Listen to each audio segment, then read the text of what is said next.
ద్వారకా తిరుమలలో భారీ ఎత్తున అవినీతి జరిగిందని ఏలూరు జిల్లాకు చెందిన మహిళా నిమ్మగడ్డ ఆముక్త ఏలూరు జిల్లా జాయింట్ కలెక్టర్కు వినతి పత్రం అందించారు. ఈ నిధుల దుర్వినియోగంలో గ్రేట్ 1 సెక్రటరీ లంకలపల్లి వెంకటేశ్వరరావు 1,43,44,700 ఆశీర్వాదం ఎక్స్ ఎండిఓ 20,60,611 రూపాయలు, ద్వారకా తిరుమల గ్రామ సర్పంచ్ 61,28,051 స్వాహా చేసినట్టు వారి ఫిర్యాదులో పేర్కొన్నారు. వారిపై గతంలో ఉన్న కలెక్టర్ ప్రసన్న వెంకటేష్ కు ఫిర్యాదు చేశామని తెలిపారు. Collector Prasanna Venkatesh DPO Srinivas Viswanath DRPO రెహమతుల్లాకు ఎంక్వైరీ చేయాల్సిందిగా ఆదేశించారని తెలిపారు. వారు నిధుల దుర్వినియోగం జరిగిందని ఎంక్వైరీ రిపోర్ట్ అందించారని ఆముక్త తెలిపారు.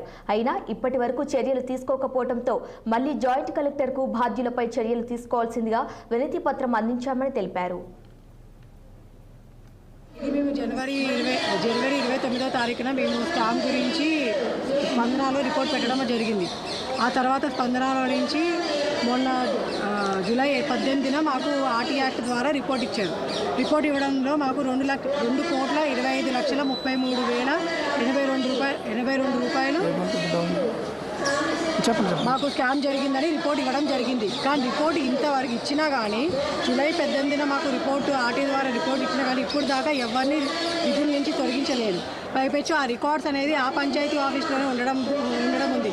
దీనివల్ల అవకతవకలు జరిగే చాలా ఛాన్సెస్ ఉన్నాయన్నమాట. సో మేము ఒకటే కోరుతున్నామండి, ఏదైతే స్కామ్ జరిగిందో జేసీ గారు కానీ డిఎల్పిఓ గారు డిపిఓ గారు కానీ చాలా నిజాయితీగా ప్రతి ఒక్కటి అవినీతి జరిగిన దానికి ప్రతి ఒక్క దానికి క్లారిటీగా మాకు ఒక ఆర్టీ యాక్ట్ బయట పెట్టడం అనేది జరిగింది.